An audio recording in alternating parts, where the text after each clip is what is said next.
Hello there. Today's video is going to depart from my usual lockpicking content. I'm going to dive into a serious topic that I feel compelled to discuss: gun safety, locks, and regulations. Before we start, I want to address possible concerns. You see the firearms and locks here. I have verified each firearm is unloaded.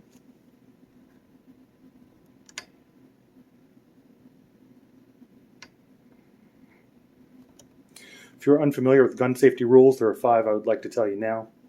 1. Treat every weapon as if it were loaded. 2. Never point a weapon at anything you do not intend to shoot. 3. Keep your finger straight and off the trigger until you are ready to fire. 4. Keep your weapon on safe until you intend to fire. 5. Know your target and what lies beyond. You may know from my other videos that I pick locks. I'm a registered locksmith with the Virginia Department of Criminal Justice. I'm not registered because I work as a locksmith for a living, but because Virginia's laws regarding lockpicking are stricter than most states. I'll not be demonstrating how to pick or manipulate open the gun locks in this video. My intention is to initiate a conversation rather than to provide a tutorial on how to manipulate or pick open gun locks. I'm trying to cover a lot of material and make sure I don't forget anything, so I am sort of sticking to a script that I wrote and put together, not trying to just give you word vomit. I'm just trying to make sure I cover all the content I want to, and make sure I get all the details I want in there correctly. Before we dive into the topic of weapons, let me be very transparent about my background with guns. I was a Marine for 5 years as a combat engineer, 3 years with a division unit. I scored marksman once, sharpshooter 3 times, expert once. I trained with and shot the M16A4 rifle, M249 squad automatic weapon, M203 grenade launcher, M240 Bravo medium machine gun, Mark 19 automatic grenade launcher, and worked with tens of thousands of pounds of high explosives, including the APOB's anti-personnel obstacle breaching system and MICLIC M58 mine clearing line charge. Neither myself or anyone under my supervision ever had a safety incident with them. I deployed once to now Afghanistan. Fortunately, no one has ever shot at me, and I have never shot at anyone else. While deployed, I only pointed my rifle at an individual once as a threat. They immediately understood what I was telling them, stopped what they were doing, and there was no need to shoot. I have assembled firearms kits and converted pump-action rifles to semi-automatic and drilled gas blocks. I have shot all the weapons you see here. I do not hunt. I shot one rabbit, and I have taught a few people how to shoot for their first time. I am familiar with firearms and the laws regarding them. I am also familiar with the pain and death guns do inflict. As a young adult, I can think of multiple times I was reckless with firearms. Luckily and thankfully, no one was ever hurt. I have seen many loaded weapons unintentionally pointed at bystanders. I have seen multiple negligent discharges. One childhood friend from middle school would be shot and killed as a teenager in our hometown over a small amount of drugs. One of the first people to teach me to shoot, a good friend from high school, killed himself with a pistol. One of my sergeants that trained me was shot by a sniper in Afghanistan. In the years that I went to college in Norfolk, Virginia, there were multiple drive-by shootings.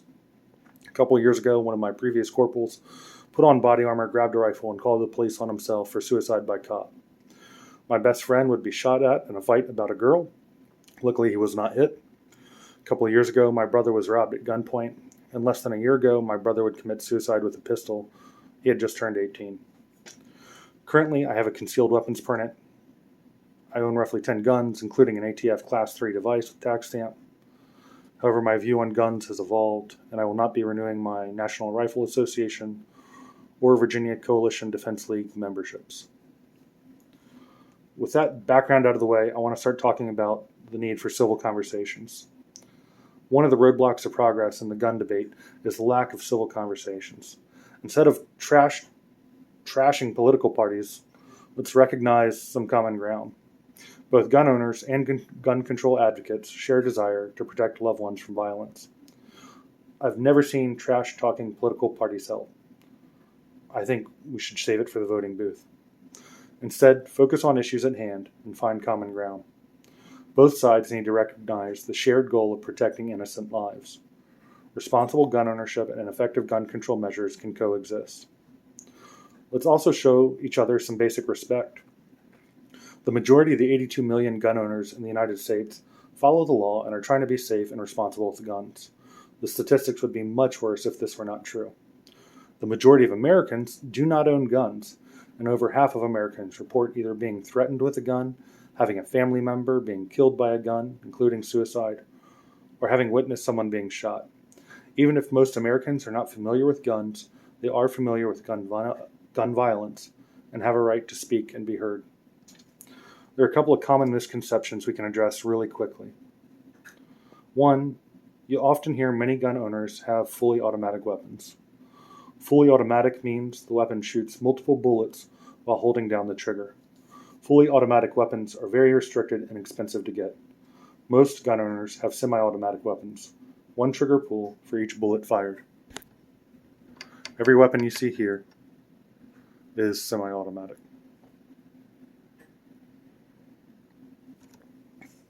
Two, you may hear more guns will make us safer, or that guns save lives. If this were true, the United States would be the safest country in the world. We greatly outlead every other developed country with gun violence. Three, you'll hear that gun owners are uneducated Christian conservatives or right-wing extremists. I have a bachelor's degree in engineering. I'm not Christian. I have voted for both Republicans and Democrats, and I do not feel like the NRA represents me. I do not feel alone there, and as an engineer, I've met other educated and progressive gun owners with various religious beliefs. Four, one last myth I think is pertinent, is the idea there is a huge divide between policies that work to reduce gun deaths. Many gun owners, myself included, support evidence-based legislation. Even though you may not personally agree with these, here are 3 examples where there are not deep divides, and I'll quote Johns Hopkins University studies. First one, laws prohibiting gun possession by individuals who are subject to a temporary domestic violence restraining order are supported by 81% of Americans, 74% of gun owners, and 80% of Republicans. Second one, laws requiring a gun purchaser to obtain a license from law enforcement to verify their identity and ensure they're not prohibited are supported by more than 75% of Americans, 63% of gun owners, and 70% of Republicans. Last one, laws requiring purchasers of semi-automatic rifles to be at least 21 years old are supported by 73% of Americans, 60% of gun owners, and 70% of Republicans. I believe politicians are more divided than the people they represent on this issue. There is a quote I think is relevant. It goes, "There is a principle which is bar against all information, which is proof against all arguments, and which cannot fail to keep a man in everlasting ignorance. That principle is contempt prior to investigation. To bridge the communications gap, it is essential to educate ourselves.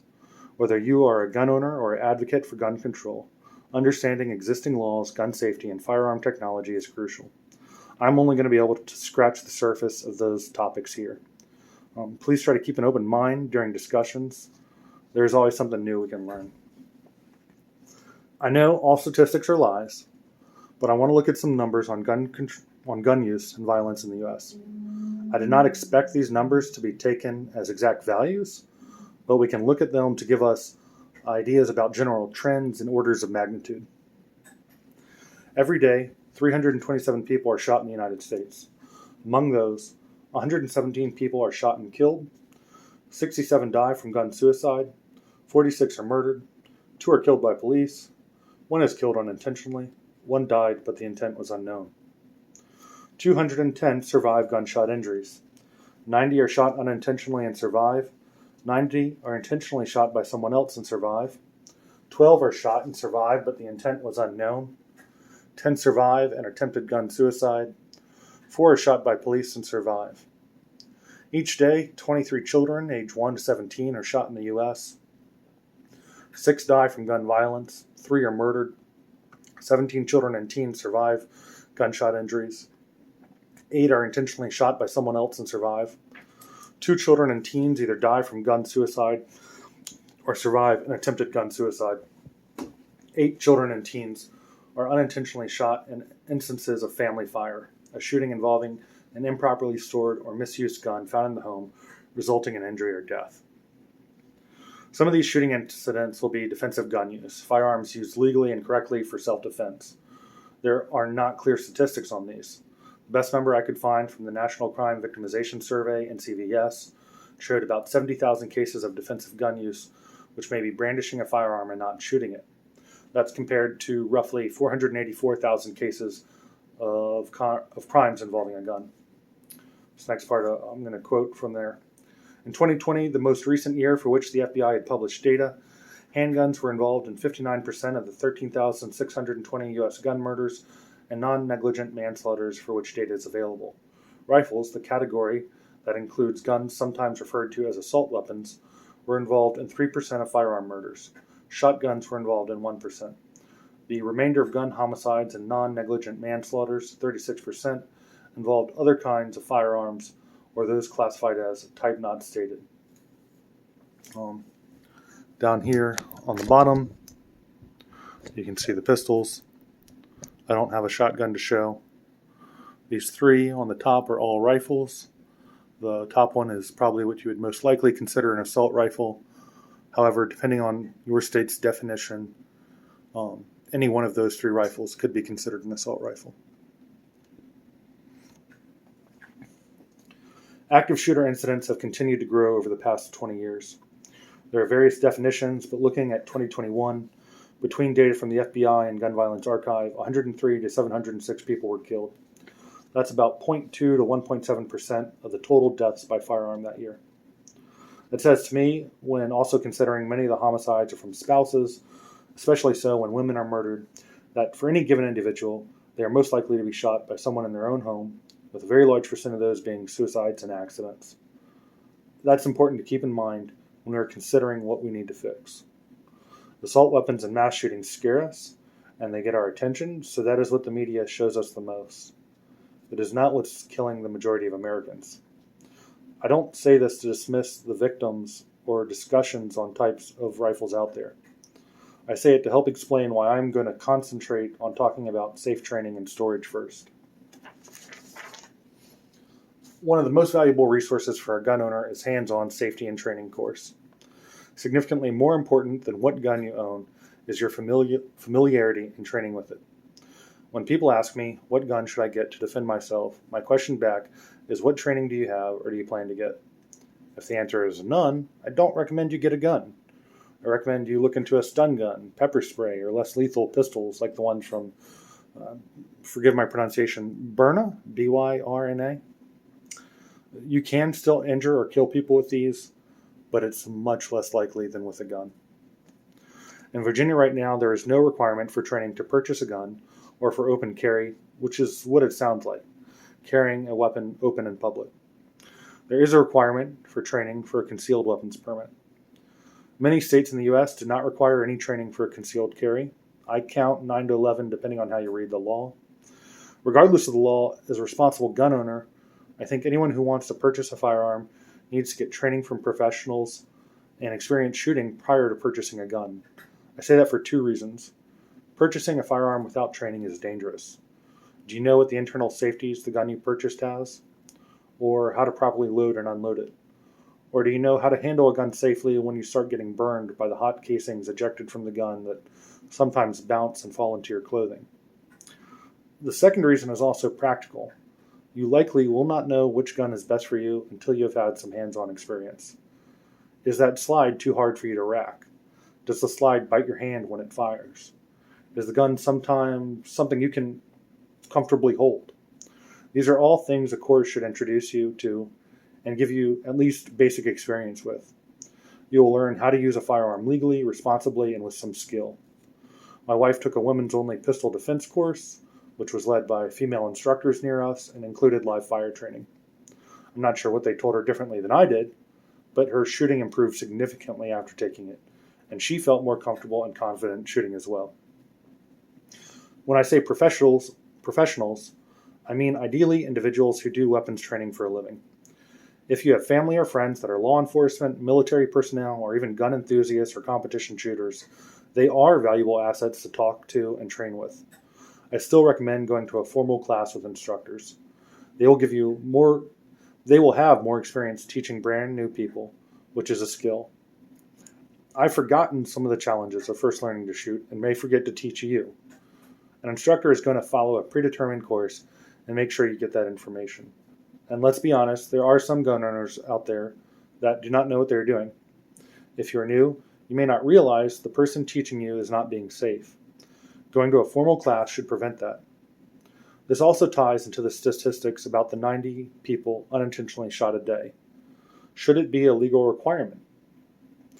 At this point, I want to say yes, but I don't know if it can be done legally without targeting those from a lower socioeconomic status or minorities. There are complications about what is legal with the Second Amendment. In the US, you do not have a constitutional right to own a car, for which you need a driving test, but you do have a constitutional right to own a gun. Training and the cost of it can be used to restrict rights. Training requirements could also be made so difficult or costly it is unattainable to many Americans.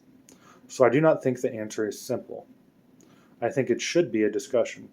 I do think as more people die from negligent firearm use, communities will begin to demand it become a law, and will soon look into how to change the laws so they can require it. Regardless of the law, go get training.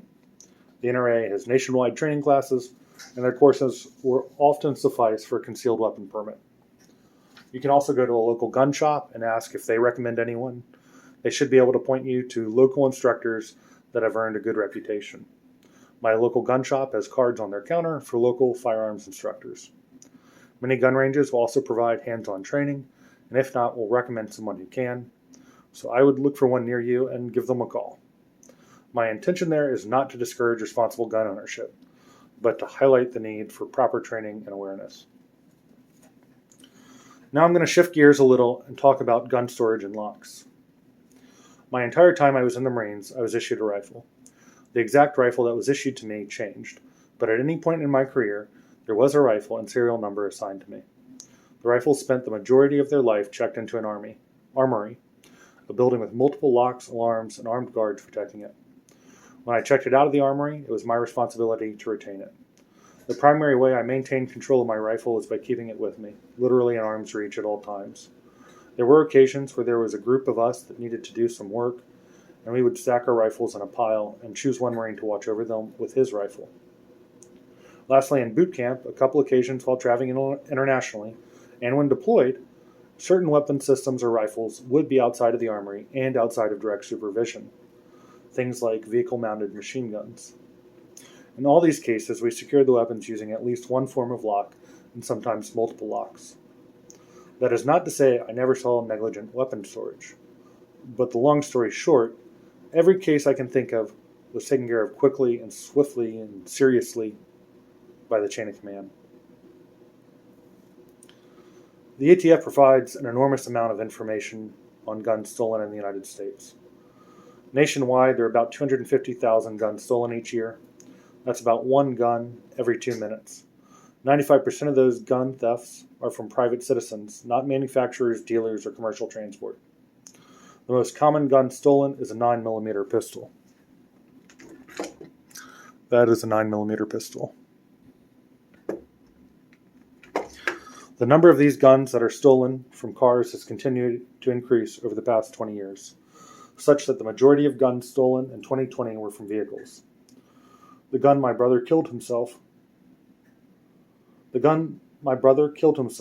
was illegally purchased from an individual who illegally stole it from a car in Portsmouth, Virginia, which is in the top 10 cities in this country for the number of gun thefts from a vehicle. Between the number of guns that are being stolen each year and the number of accidental discharges in the home, we can say there's a safe storage problem. Everywhere I look online, discussing responsible gun ownership says to store guns safely, and almost everywhere provides generally good advice for how to do that. Safely generally being some form of unloaded and locked, preferably locked in a case or safe, and out of sight of strangers or children. Many recommend locking the firearm and ammunition separately. Even the NRA, which opposes, and I'll quote, government mandates on how to store firearms, unquote, says, quote, store guns so they are not accessible to unauthorized persons. Always unload firearms when they are not in use. And gun safes are by far the most effective way for homeowners to secure their guns against unauthorized use, unquote. You should be getting a gun lock anytime you purchase a pistol from a dealer in the United States. The Child Safety Lock Act of 2005 says, when selling, delivering, or transferring a handgun to any person other than another licensee, Any licensed importer, licensed manufacturer, or licensed dealer must provide a secure gun storage or safety device to that person for the handgun. This means if you purchase a handgun in the United States, the FFL is required to provide you with a means to secure it. If you do not see one when you buy a pistol, just ask them for it.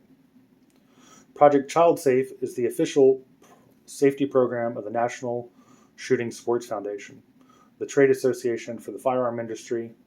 They have partnered with local law enforcement nationwide to provide free gun locks. On their website, you can enter your city and state and see where you can pick up a free gun lock. That would be like the one here.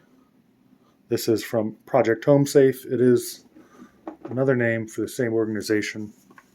You'll also get some instructions like this that document how to use the lock.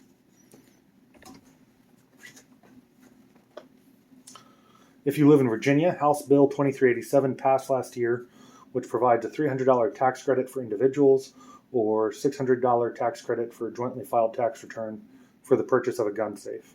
I really like this, especially as someone familiar with locks. I know that a quality pistol or gun safe is expensive and easily costs hundreds to thousands of dollars. I think this tax credit would be great to see nationwide. Here in front of me, you can see a variety of gun locks. I originally intended to open them all on camera as some sort of entertainment and for awareness on their security level. After talking with a friend and family, I've decided not to do that. I think there is a risk that a young person would use it as a tutorial to do something foolish and dangerous. I will say that every lock here can be opened in under 10 minutes non-destructively when you know the techniques to open them via manipulation or picking. The vast majority of them can be opened in under a minute, and most of the techniques to do that are already online. That being said, these are 1,000 times better than nothing. The average person or child does not know how to pick locks, and just the lock being there discourages handling it. Just because these locks are not perfect does not mean you should not use them. Security is something that comes in layers, and you can build it up over time. If a cable or trigger lock is all you have right now, then that's the tool to use, and it really is better than no lock at all. I cannot go into a lot of detail on these locks' security without revealing methods to open them. I will say the gun safe lock here, that's what it's called by the manufacturer, will take the longest to manipulate open.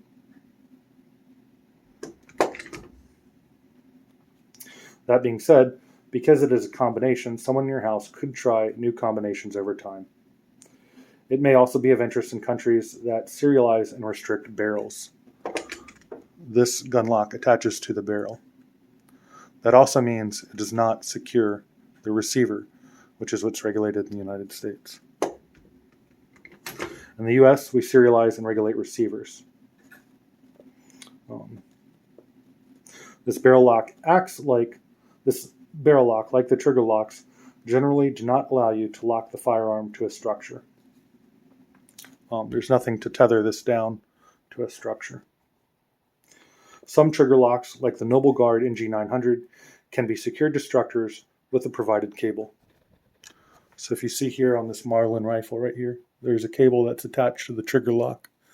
And this cable right here can be secured to a structure. Cable locks will also allow you to secure your firearm to a structure and generally, when used as intended, prevent the firearm from being loaded. See here, you can see this is actually a padlock going through in the same way a cable lock would go through. And the cable lock here through this Ruger pistol, you can see it prevents the magazine from being loaded in these three cases, as well as on the rifle there, the AR-15.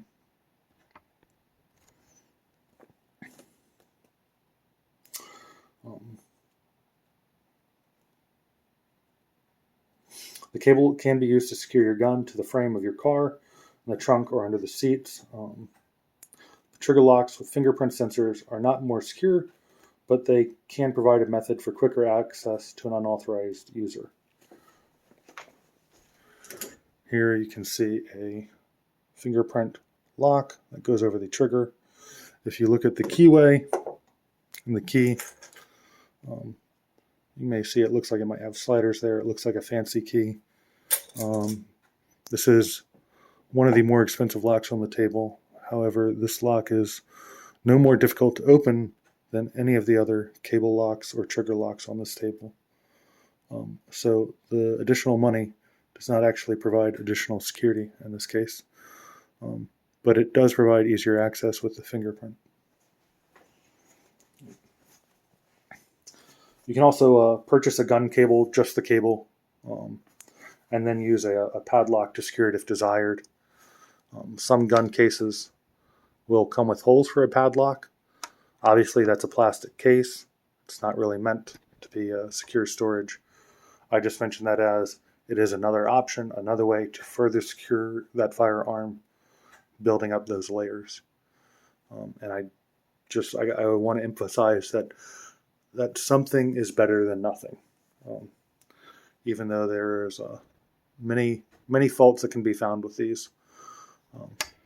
And I do want to say that I do like, while I see issues with this safe gun lock here, I do like to see a manufacturer trying to improve it and set the standard a little bit higher. I do think this gun lock raises the standard slightly, even if there are many other improvements I would like to see made. So I do think that is good.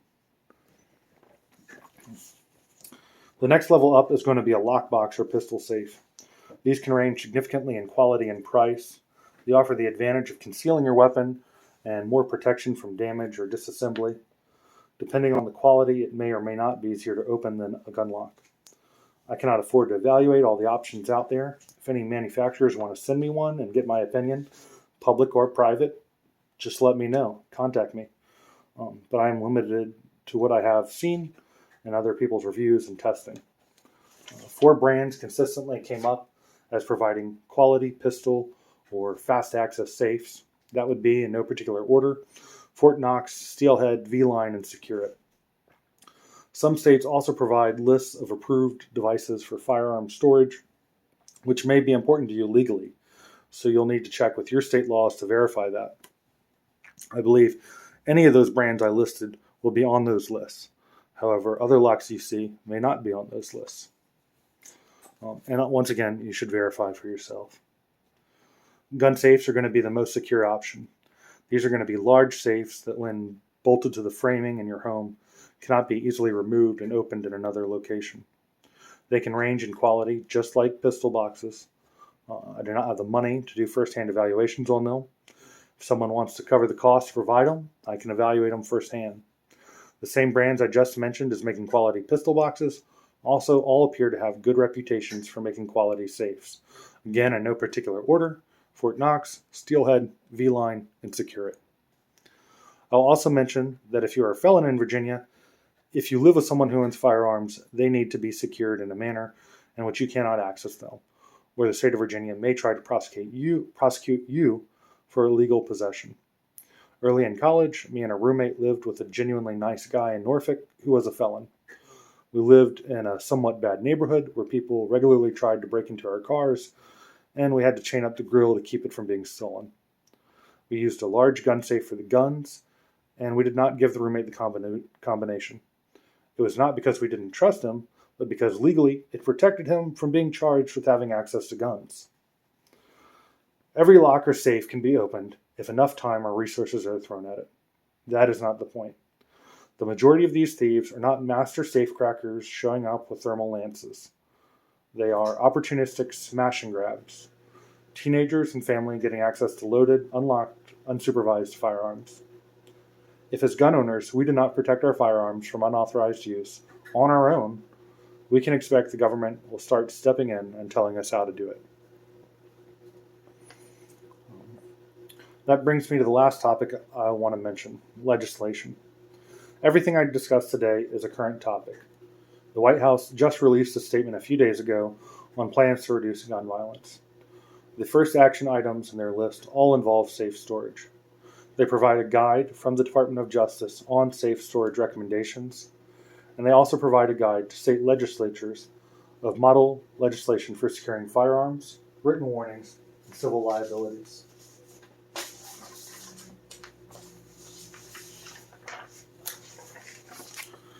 see those here. They're not very long. This safe storage of firearms from the DOJ is actually pretty comprehensive and goes into different firearms like lever action rifles. It also talks about at-risk persons, prohibited persons, and requirements for FFLs, securing their buildings, storing and vehicles. It goes into a lot more detail. I often hear that the NRA is the reason gun legislation fails. I have seen firsthand that there is a lot of grassroots gun rights support in the U.S. When gun legislation is being proposed, gun owners call in rights senators and show up in person to hearings. I have done this, and locally I have seen the county administration building have to have gun owners wait outside because there were so many of them waiting to voice their opinion against gun control legislation. That involvement is a major part of gun owners' success in reducing gun legislation.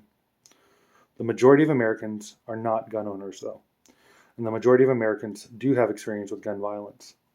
If those Americans decide to also call in rights senators and show up in person to hearings, for better or worse, gun owners will find themselves outnumbered and more legislation being passed. I am not against legislation in principle. Some of it, I think, makes a lot of sense. I support background checks, including between private party sales, to reduce gun trafficking. I support wait periods to reduce suicides and homicides, including intimate partner homicides. I support restricting gun sales to individuals 21 and up, because in that period our brains are still developing, and we are more prone to make high-risk, impulsive decisions and things like suicide and murder. There is legislation being heard right now in Virginia that I support. I support Virginia House Bills HB 945 and HB 35 that expand the devices covered under the Safe Storage Tax Credit. I support House Bill 158 that essentially expands the Federal Child Safety Lock Act on a state level to include all firearms. I think we should be securing rifles and shotguns too. I support Senate Bill 447 that makes it a civil penalty to leave a gun visible in an unattended car and allows the car to be towed for safekeeping. I support it not to punish victims of car theft, but because I think it empowers law enforcement to correct a clearly negligent situation when they see it, and maybe prevent a gun from getting on the black market, like the one that was sold to my brother. I support legislation I think will really work, but I know it's of limited value. There were multiple laws that were broken for my brother to get the handgun he got. When I read through his messages, I was shocked to see adults so willing to sell a gun to a kid they did not know, and other kids his age involved in getting guns. I was naive about that. I think gun owners like me have the power to make a bigger impact than anyone else holding ourselves accountable. We can shift the culture to one that prioritizes safety and practicing and improving our safe handling and storage. We can reduce gun theft, trafficking, and violence by policing ourselves first. Indifference to the current status quo might seem fine until tragedy strikes close to home or in your home. We can't undo certain damages, and we cannot bring the dead back to life. My mother tried to stop my brother's bleeding while he died on the floor. I got there as soon as I could. It was far too late. All I could do was clean up his blood. I do not wish that pain that my brother felt, or that stays with me, on anyone. I know suicide is more than just a gun issue. As a gun owner and the one who taught my brother to shoot, and with legislation being heard right now, I feel obliged to talk about guns. As communities, gun rights, and control advocates, we can strive for improvement. Let us explore where change is possible. Please comment below where you think we need to do better. Even better, engage in real conversations with people you know on both sides of the fence, so we can get some real conversations and solutions and enact them and get actual results. If you know in your soul how you feel, call and write to your senators and let them know too. Show up in person. If you're still watching, I appreciate you joining me in this conversation. Gun rights may be an individual issue, but gun violence is a community one, and improvements start with some civil, honest dialogue.